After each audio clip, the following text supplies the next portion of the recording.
In today's video, I'm talking about some of the best ways that you can make money as a freelance photographer. So let's get right into it. Hey, what's up? It's Chris from Brooker Films, and in today's video, I'm talking about some of the best ways that you can make money as a freelance photographer. And now, making money when you're a freelancer can be really difficult, but it doesn't have to be. As long as you chase the work is going to come back to you. So these are some of my favorite ways to make money as a photographer. Number one is weddings. Wedding photography can earn you big money. You can earn up to £1,000 or even £2,000 per project. Of course though, when you're just starting out, you're not going to be able to charge up to £2,000 for a day of photography. That's ridiculous. It's going to take you quite a while to build up to that level. So when you're first starting out, make yourself known to friends and family. Try and find somebody that's getting married soon and see if you can just take some photos at their wedding. Capture photos for them for absolutely no charge, because by doing this, you're going to get images for your portfolio. And now with these images, go ahead and make yourself a Facebook, an Instagram, a Twitter page, make a website, advertise yourself, become a wedding photographer, and eventually people are going to come to you and you can start charging money for your services. You can start off by charging £100, £200, £300 a day. But the longer you do this and the more images and the more experience you gain, the better you become at this, the more you can charge. And eventually, as I say, you could be charging up to £2,000 for one job alone. So let's say you photograph 2 weddings every single month throughout the year.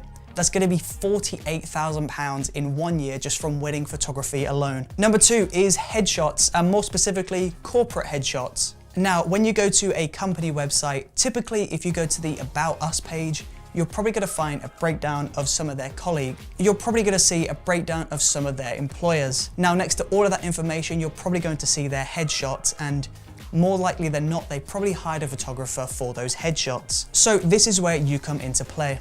Get in touch with as many local businesses as you physically can, and just like with wedding photography, advertise your services for free. Go to businesses and take photos of their employees for free. Once you have experience and you have images in your portfolio, you can approach other businesses and say, can I take your photos?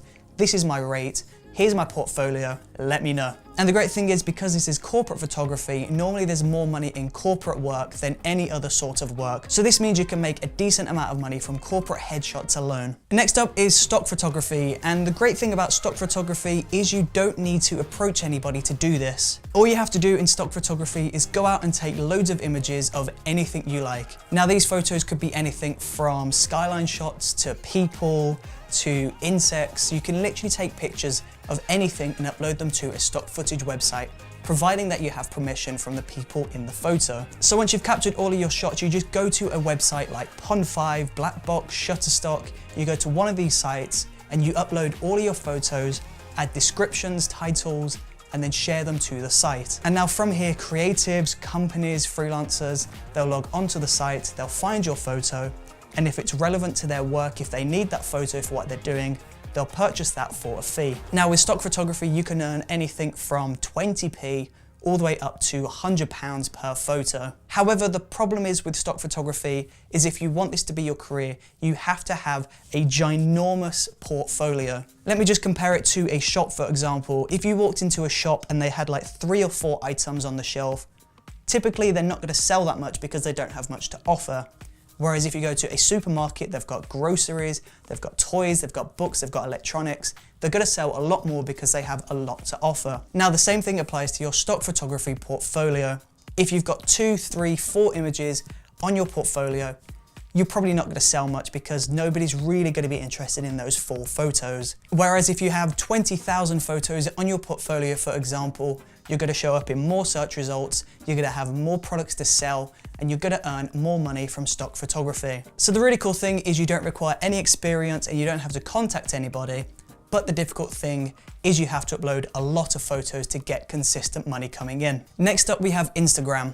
And more specifically, we have Instagram influencers. If you log onto Instagram and you go down the explore page, you're just going to find an absolute plethora of artists, musicians, models, actors, actresses, just an absolute huge list of people sharing photos of themselves to the platform. So basically, everybody on Instagram needs photos. This means everybody on Instagram needs you. So get in touch with somebody on Instagram. They don't have to have 1 million followers. They could just have 100 followers.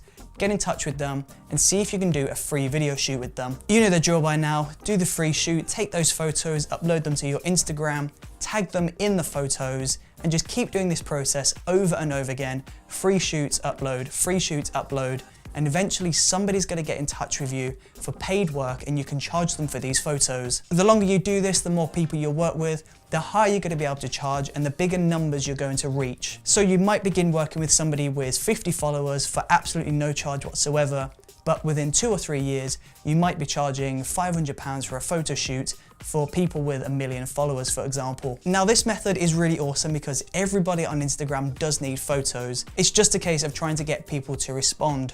So be patient, send as many messages as you can, just don't be spammy with this. Send as many messages as you can and try and get as much work as you physically can through Instagram. Next up, we have event photography. Get in touch with your local theatre, get in touch with your local music performance venue, get in touch with a show venue and see if you can take photos of the musicians for free. Now this is very similar to the Instagram approach or the corporate approach. Everybody in these venues needs photos, whether it be the artist on stage or the venue itself to advertise the venue. They need photos. Following on from that, we also have restaurants, cafes, and local businesses. Go and take photos of the shop, go and take photos of the tables and chairs, take photos of the menu. Just get in touch with as many businesses, cafes, and restaurants as you physically can and see what you can actually take photos of and see if you're of any service to them. Now, this one is a little bit different to the others. We have selling to the press. Every time you see a photo in a newspaper or on a website, this has obviously been taken by a photographer. And yes, these companies do have their own team of photographers, but if you're lucky enough to be somewhere at the right place and the right time and you manage to get a perfect photo of something that might be of interest to them, so this could be an event, an accident, something worth them purchasing the photo, then you could sell it to them for a fee. Now this one is very difficult to turn into a career. Because this is so dependent on potluck, you have to be in the right place at the right time and get the right photo.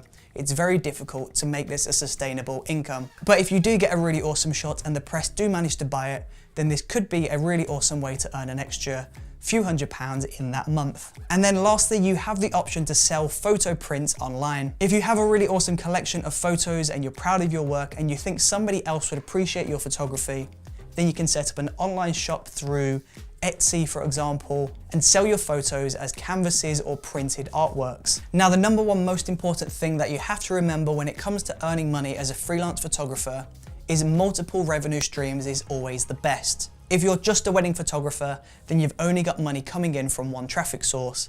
This means if that traffic source dries up, then you've got no money coming into the bank. So it's super important to set up multiple revenue streams. So make a wedding photography business, let that money bleed into your account. At the same time, go ahead and take stock photography and let this bleed into your bank.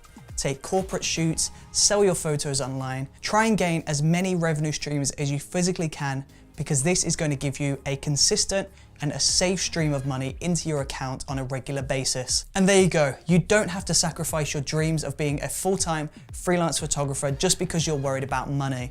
All of these options are solid and safe ways of gaining money for your photography. And there you go. If you enjoyed this video or if it helped you at all in any way whatsoever, then please do let me know in that comment section below. And don't forget to subscribe, check out the previous video, and I will see you tomorrow for another brand new video. See you there.